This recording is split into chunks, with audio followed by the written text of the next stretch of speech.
Do you ever dream of getting rich quick? I know I have. I've never once played the lottery, but still I've thought about what I'd do if I won. Wouldn't it be amazing to suddenly have an incredible amount of money? Actually, no, I don't think so. I think there's a better way, and I think that getting rich quick doesn't actually last. Studies show that 1/3 of lottery winners end up filing for bankruptcy, and 40% of Premier League players end up filing for bankruptcy. Isn't that incredible? With all that money at their disposal, how could things possibly go so wrong? I think Proverbs 13:11, which is definitely one of my favourite proverbs, explains why. It says, "Wealth gained hastily will dwindle, but whoever gathers little by little will increase it." If you quickly gain money, it's just as easy to lose it quickly. But if you increase steadily, little by little, you'll learn how to manage it well. You'll work out what your priorities are over time. You'll make mistakes, but you'll be able to learn from them and adjust. So I've stopped dreaming about getting rich quick. I don't want it. What I want is to steadily and relentlessly grow in my finances and in my giving. What are your aims for your money? If you've never thought about it, now is a great time to start. If your aims seem insurmountable, don't worry. Just have a clear idea of where you're heading and keep gathering little by little. So growing little by little might sound like a nice idea, but it also sounds like a lot of work, doesn't it? How can we put this into practice and actually stay the course until we reach our goal?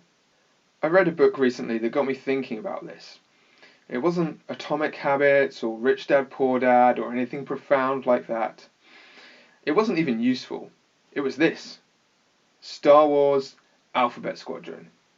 Yes, it's a book about spaceships and lasers and sci-fi nonsense, because if you hadn't guessed already, I'm a nerd. It's not anything in the book that got me thinking, but the act of reading the book itself. When it arrived in the post, my first thought was, wow, that's thick, and the writing's tiny. Compared to the last book I read, it felt like this would take me an age to get through.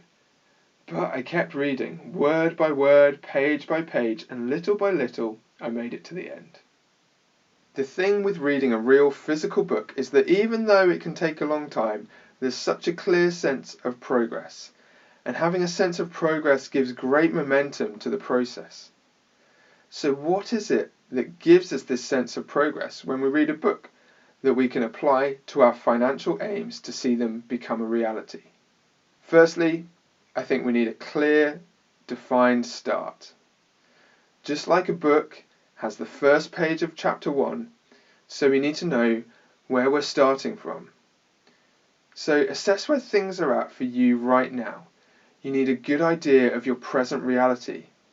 So if your aim is to get out of debt or pay your mortgage off, what's your current outstanding balance to the nearest pound?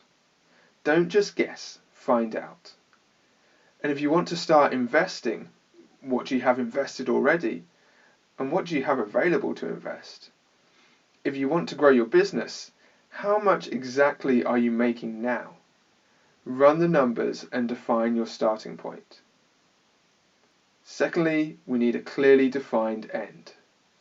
Just like a book has a last page, you need a clearly defined endpoint for your goal. What is the goal? A financial goal should have an amount attached to it. What is that amount? Have a really clear idea of where you're heading. And thirdly, we need a bookmark. And I think this is the most important one. When I'm partway through a book, there's always a clear sense of how much I've read and how much is left because of the bookmark. To see the bookmark gradually work its way from the start to a third of the way, halfway, 2/3, almost there, and then finally at the end, gives such a great, ever-present indicator of progress. What could you set up as a bookmark for your financial aims? Maybe it's a Blue Peter style totalizer on the fridge, or a graph on a chalkboard. Make it something you see all the time that reminds you that you are making progress. Then, even though it's little by little, you'll be inspired to keep going. I hope that's been helpful. If you'd like to know more about setting financial goals, take a look at the episode called Developing a Vision for Your Money. And if there are any specific topics you'd like us to cover in the future, let me know either in the YouTube comments or by emailing lukerogers@proclaimers.com. Take care, and we'll see you again soon.